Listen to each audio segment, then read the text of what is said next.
Hello friend, मैं आनंद राज आप सबों के बीच। देखिए, पाटलिपुत्रा यूनिवर्सिटी का प्रीवियस ईयर 2019 का हम एक क्वेश्चन लेके आए हैं कि बालिका शिक्षा की आवश्यकता एवं प्रासंगिकता पर प्रकाश डालें। यह 2019 में आपका जेंडर स्कूल एंड सोसाइटी जो आपका कोर्स 6 है, उसमें आपका 10 नंबर में दीर्घोत्तरीय जो क्वेश्चन होता है उसमें मतलब ये पूछा हुआ है, समझे।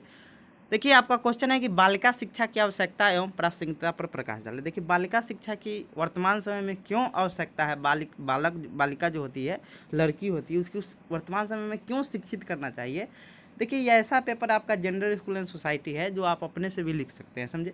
देखिए, उससे पहले एक और चीज़ आपको हम बताते हैं कि देखिए, हम आपका मेथड का जितना भी आपका 12 मेथड पढ़ना है पाटलिपुत्रा यूनिवर्सिटी में, उसका हम प्रीवियस ईयर क्वेश्चन देख लिए, समझे।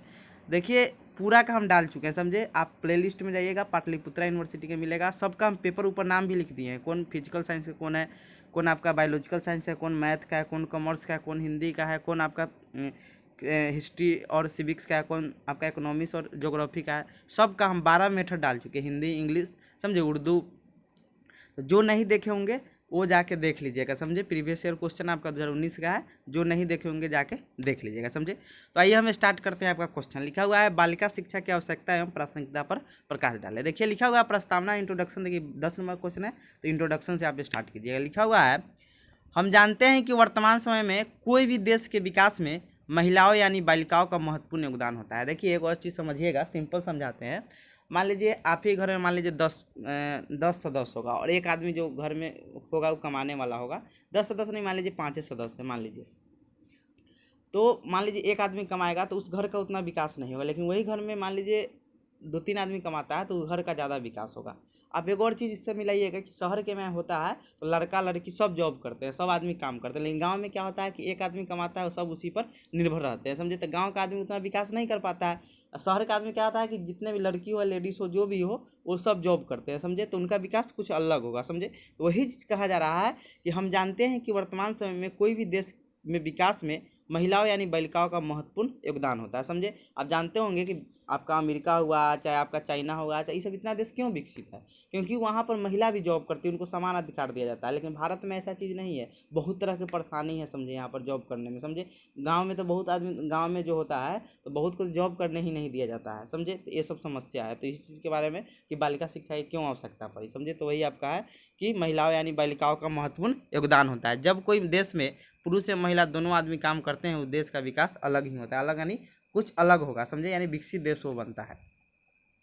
फिर लिखा हुआ है कि आज के समय में बालिका शिक्षा एक चर्चा का विषय है, खास तौर से पिछड़े एवं प्रगतिशील देशों में, क्योंकि उन्हें इस बात का काफ़ी बाद में ज्ञान हुआ कि बिना महिलाओं के तरक्की हुए बिना देश का तरक्की संभव नहीं। यानी जिस देश में महिला पढ़वे नहीं करेगी तो उस देश का क्या होगा कि आधा आदमी जॉब करेगा, आधा आदमी बैठ के खाएंगे, यानी अधिकांश आज भी विश्व में आधा जनसंख्या महिला का है, समझे।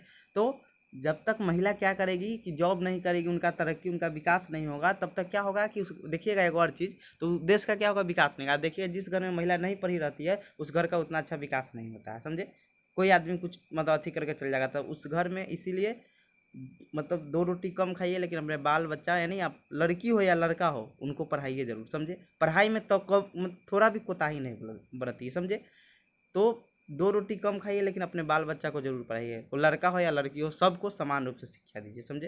तो वही चीज़ कहा जा रहा है कि आज के समय में बालिका शिक्षा एक चर्चा का विषय है, खास तौर से पिछड़े एवं प्रगतिशील देशों में, क्योंकि उन्हें इस बात का काफ़ी बाद में ज्ञान हुआ कि बिना महिलाओं के तरक्की हुए बिना देश का तरक्की संभव नहीं है। देखिए, लिखा हुआ है, पंडित जवाहरलाल नेहरू का कथन है कि लोगों को जगाने के लिए महिलाओं को जागृत होना जरूरी है, यानी पढ़ी लिखी रहेगी तभी ना जागृत होगी, समझे। सरकार भी देख रहे हैं कि 50% आरक्षण दे रही है आपका पंचायती राज चुनाव जो अभी होने वाला है बिहार में। तो देखिए क्यों दे रही है कि महिला भी जाके सब चीज़ करे। एक जीविका संगठन चलता है, सेल्फ जो स्वयं सहायता ग्रुप होता है, क्या उसमें महिला को, देखिए नीतीश सरकार तो वो चीज़ किया कि महिला को मतलब कुछ करे या ना करे, लेकिन महिलाओं को मतलब जो घर में जो पर्दा में रहती थी उनको बाहर आके उनको सशक्त किया, बाहर आके मतलब एक होता है ना, वो चीज़ मतलब हुआ। तो वही चीज़ कहा जा रहा है कि लोगों को जगाने के लिए महिलाओं को जागृत होना जरूरी है। एक बार जब वो अपना कदम उठा लेती है तो परिवार आगे बढ़ता है, गांव आगे बढ़ता है और राष्ट्र विकास की ओर उन्मुख होता है। देखिए, आपका महिला आपके मतलब परिवार के मतलब विकास में आपके घर के महिला का बहुत ज़्यादा योगदान होता है। तो वही चीज़ कहा गया है कि लोगों को जगाने के लिए महिलाओं को जागृत होना जरूरी है। एक बार जब वे अपना कदम उठा लेती है तो परिवार आगे बढ़ता है। जब परिवार आगे बढ़ेगा तो आपका गांव का नाम रोशन होगा, नहीं गांव आगे बढ़ेगा। जब गांव का नाम रहता है आपका राष्ट्र का विकास की ओर उन्मुख होगा। समझे? तो ये चीज़ है। अब देखते हैं बालिका शिक्षा की आवश्यकता क्यों पड़ी। लिखा है वर्तमान समय में बालिका शिक्षा की आवश्यकता निम्न कारणों से है। समझे? पहला देखिए इसको हम लिख नहीं सकते क्योंकि अभी मेरा भी एग्जाम है। समझे? तो इसीलिए हम किताब का मतलब आपका कर दिए, हम समझा देंगे कितना लिखना है कितना नहीं लिखना है। समझे? किताब में तो थोड़ा ज़्यादा लिखता है लेकिन आप शॉर्ट में पॉइंट लिख सकते हैं। देखिए पहला है आपका दहेज प्रथा। देखिए आप लोग जानते हैं कि जो लड़की का जॉब लग जाता है उससे दहेज नहीं लिया जाता है। समझे? तो जब बालिका शिक्षित हो जाएगी तो उससे दहेज नहीं लिया जाता है। समझे? आप देखिएगा एक और चीज़, दहेज कौन ज़्यादा देता है या कौन अथी करता है? जिसकी लड़की नहीं पढ़ी होगी या जो भी है जॉब वाला। तो यहाँ लड़की जब भी पढ़ी रहेगी तो क्या होगा, दहेज प्रथा का सिस्टम क्या होगा, कम जाएगा। समझे? तो वही चीज़ है कि दहेज प्रथा ड्रोबी सिस्टम। लिखा है भारतीय समाज में विवाह के समय वित्तीय विनिमय एक समान तथ्य है। वित्तीय विनिमय मतलब पैसा का लेन देन होता है। समझे? उसी को हम लोग दहेज बोलते हैं। समझे? देखिए मेरे अकॉर्डिंग दहेज का क्या डिफिनीसन है हम बताते हैं। देखिए थोड़ा फनी है, समझिएगा। दहेज क्या होता है कि जब कोई भी लड़का कोई भी लड़की को जीवन भर झेलने के लिए तैयार हो जाता है तो उसके बदले में जो प्रोत्साहन राशि मिलता है उसी को दहेज करते हैं। मेरे अकॉर्डिंग ये डिफिनीसन है दहेज का। समझे?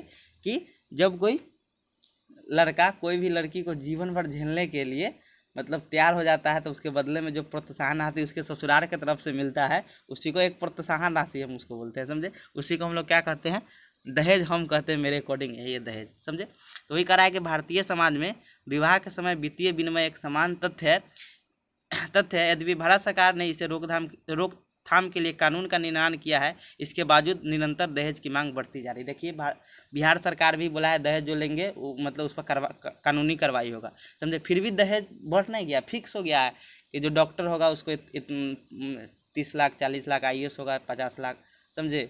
बैंक में होगा 10 लाख, ये सब फिक्स हो गया, 10 लाख 15 लाख। समझे? तो वही चीज़ करा बढ़ती जा रही है। दहेज की कमी कारण स्त्रियों के साथ अमानवीय व्यवहार, असमान, जला देना, समय पर इलाज न करवाना आदि की कुर्ता भी की जा रही है। समझे? इसीलिए आपको क्या करना है कि बालिका को शिक्षित करना है। समझे? जब बालिका शिक्षित होगी तब ये सब चीज़ खत्म होगा। समझे? धीरे धीरे। इसीलिए अपने घर में लड़का हो या लड़की हो सबको समान रूप से शिक्षित करना चाहिए। समझे? अब देखते हैं दूसरा है घरेलू हिंसा। घरेलू हिंसा में भी मतलब अशिक्षा का ही बहुत बड़ा योगदान होता है। समझे? लिखा है कि भारतीय समाज में बालिकाओं के साथ घरेलू हिंसा एक सामान्य बात है। लगभग 60 से 70 स्त्री घरेलू हिंसा से पीड़ित है, यानी घर में मारपीट होते रहता है। क्यों होता है समझ ही रहे हैं। समझे? तो इतना आप लिख सकते हैं। तीसरा कारण है शिक्षा में असमानता। ये भी एक कारण है मतलब अथी का। शिक्षा एक अन्य ऐसा क्षेत्र है जिसमें बालिकाओं के साथ सर्वाधिक भेदभाव होता है। देखिए हम ये चीज़ आपको बोले हैं कि बालिका के साथ सर्वाधिक जो बालिका शिक्षा की आवश्यकता इसीलिए पड़ी कि देखिए जो शिक्षा में होता है मतलब असमानता। हम बोले हैं कि देखिएगा कि लड़का को पढ़ाएगा दिल्ली पटना, लड़की को कहेगा सरकारी स्कूल में पढ़ने के लिए। समझे? ये बहुत बड़ा असमानता है। समझे? देखिए हम भी एक भाई है 3 बहन है। हमारे घर में हम देखते हैं कि सबको बराबर शिक्षा दिया गया है। समझे? तो होना ये चाहिए कि सबको बराबर दीजिए कि उसको मतलब पता ना चले कि हम मेरे साथ मतलब क्या उसको बोलते हैं असमानता का व्यवहार करा है। आपके घर में जो लड़की हो कोई मतलब किसी के साथ मतलब अथी नहीं कीजिए। अब भारतीय समाज में तो चीज़ मतलब ग्रामीण क्षेत्र में बहुत ज़्यादा है कि लड़का को पढ़ाएंगे तो हमारा आगे का अथी देखेगा, लड़की को पढ़ाएंगे तो फिर वो दूसरे के घर चल जाएगी। ये सब बात है। समझे? तो वही चीज़ कहा जा रहा है कि शिक्षा एक अन्य ऐसा क्षेत्र है जिसमें बालिकाओं के साथ सर्वाधिक भेदभाव होता है। समझे? इतना लिख सकते हैं, सर्वाधिक भेदभाव होता है। उसके बाद आप यहाँ से लिख सकते हैं, डाटा नहीं लिखिए कि इसमें कितना है। फिर यहाँ से कीजिएगा कि ग्रामीण क्षेत्रों में यह अंतर और अधिक बढ़ जाता है। देखिए हम पहले भी बताएं ग्रामीण क्षेत्र में ये चीज़ और होता है। बहुत का देखिएगा एकदम ज़मीन हर साल लिखवाएगा मतलब ज़मीन खरीदेगा लेकिन अपने घर में बालिका को मतलब लड़की को नहीं पढ़ाता है। समझे? लड़का तो थोड़ा मोड़ा पढ़ा ही देता है लेकिन देखिए हम सरकार के इसमें कहेंगे नीतीश कुमार का, मुख्यमंत्री जो बिहार के हैं, उनका बहुत बड़ा योगदान है मतलब बालिका को शिक्षित करने में। समझे? पोशाक राशि हो गया, छात्रवृत्ति आपका इंटर में 25,000 हो गया, ग्रेजुएशन में 50,000 हो गया, BPSC निकलेगा उसमें आपको 50,000 मिलेगा, UPSC निकलेगा उसमें 1 लाख मिलेगा, मैट्रिक में इतना पर साइकिल हो जाना। मतलब इसीलिए लड़की इसलिए पढ़ रही, नहीं तो इतना मतलब बालिका शिक्षा इतना गिर जाता कि हम नहीं करते। लेकिन कहिए माननीय मुख्यमंत्री जो आपके नीतीश कुमार है उनका बहुत बड़ा योगदान है बालिका को मतलब स्पेशल उनके लिए तो बहुत ज़्यादा काम किए हुए हैं, समझे। फिर आपका है अगला कि बाल विवाह। देखिए अशिक्षित होने के कारण ही, माता पिता अशिक्षित है, उससे बाल विवाह बच्चा को कम एज में शादी करते हैं। देखिए उस समय ना उनका मानसिक विकास हुआ रहता है, न लड़की का शारीरिक विकास हुआ रहता है। जब उनके साथ सबसे बड़ा दिक्कत कब होता है, जब उनके बाल मतलब जब वो अथी होती है, तब माँ बनती है, तो उस समय तो उनको और दिक्कत होता है, समझे। तो इसीलिए कहा जाता है कि आप शिक्षित रहिएगा तो बाल विवाह नहीं कर पाइएगा, तो इसीलिए बालिका को शिक्षित करना बहुत जरूरी है। तो वही चीज़ लिखा गया है कि बहुत से लोग दहेज से बचने या कम देने के लिए लड़कियों का बाल विवाह कर देते हैं। ग्रामीण भारत में लगभग 60% लड़कियों का विवाह 18 वर्ष से पूर्व ही कर दिया जाता है, जबकि 56% लड़कियां 19 वर्ष से पूर्व ही माँ बन जाती है। देख रहे हैं मतलब कितना फैक्ट बात लिखा हुआ है, और सही बात है कि ग्रामीण क्षेत्र में अभी भी है कि मतलब 18 साल से कम में मतलब मैरिज कर दिया जाता है, शादी कर दिया जाता है। ये अशिक्षा के कारण ही है, समझे। इसीलिए बालिका को घर में बालिका शिक्षित होगी तो ये चीज़ नहीं होगा, पढ़ेगी तो फिर पढ़ते पढ़ते तो ऐसे ही मतलब 23-24 साल हो जाता है, समझे। तो ये चीज़ है। देखिए एकदम स्पष्ट जो बात हम पहले बोले, देखिए सेम चीज़ वही लिखा हुआ है कि 18 वर्ष से पूर्व कर दी जाती है, तथा 56% लड़कियाँ 19 वर्ष से पूर्व ही माँ बन जाती है। इससे उनका शारीरिक और मानसिक विकास प्रभावित होता है। ना शारीरिक विकास उनका हुआ है, ना मानसिक विकास हुआ है, और माँ बन गई। देखिए कितना बड़ा उनके साथ अन्याय हुआ, समझ रहे हैं ना।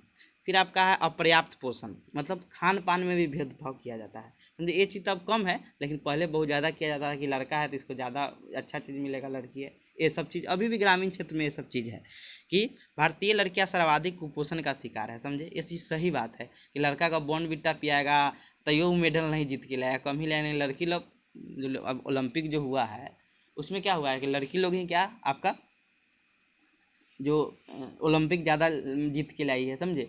तो इसीलिए बॉर्नविटा लड़का पीते रह गया, कुछ नहीं किया। लेकिन लड़की, देखिए मेन बात है कि किसी भी आदमी को ज़्यादा संसाधन मिल जाता है ना, तो वो नहीं मतलब कर पाता है कोई चीज़, समझे। जिसको कम इसलिए गांव का बच्चा देखिएगा ज़्यादा सफल होगा, उसको कम संसाधन मिलता है फिर भी वो अच्छा करता है। शहर के मतलब ये चीज़ हम नहीं बोल रहे कि शहर का बच्चा नहीं कर पाता है, किसी को ज़्यादा संसाधन मिल जाता है उसमें वो गड़बड़ कर देता है। तो वही कहा है कि भारतीय लड़कियां सर्वाधिक कुपोषण का शिकार है, विशेषकर निम्न मध्यम वर्ग, निम्न वर्ग में। ऐसा परिवार के निम्न आय के कारण होता है। अगर शिक्षा है तो वो होगा ही, समझे। ऐसे में माता पिता लड़कियों की तुलना में लड़कों को दूध, फल एवं अन्य सुविधाएं तो प्रदान करते हैं, परंतु लड़कियों को अनदेखी करते हैं, समझे। तो ये सब अशिक्षा के कारण, इसलिए बालिका शिक्षा इसीलिए ज़रूरत है, समझे। जब लड़की पढ़ी लिखी रहेगी, जॉब करेगी तो अपने सब चीज़ का मेंटेन करेगी। फिर आपका है यौन उत्पीड़न, सेक्सुअल हरासमेंट जिसे बोला जाता है। लिखा हुआ है कि भारत यौन शोषण के सभी रूपों का बहुत ही गंदा रिकॉर्ड रखने वाला देश में सम्मिलित है। देखिए ऐसा क्यों लिखा, सही बात ही लिखा गया है। कोई भी ऐसा क्षेत्र नहीं है जिसमें सुरक्षित नहीं है। घूमने जाइए वहाँ सुनिएगा रेप हो गया, कोई ऑफिस में रेप हो गया, मतलब इतना मतलब भारत का थी है कि यहाँ स्वतंत्र रूप से लड़की घूम नहीं सकती है, रात में तो निकलने भी नहीं दिया जाता है, समझ रहे हैं ना।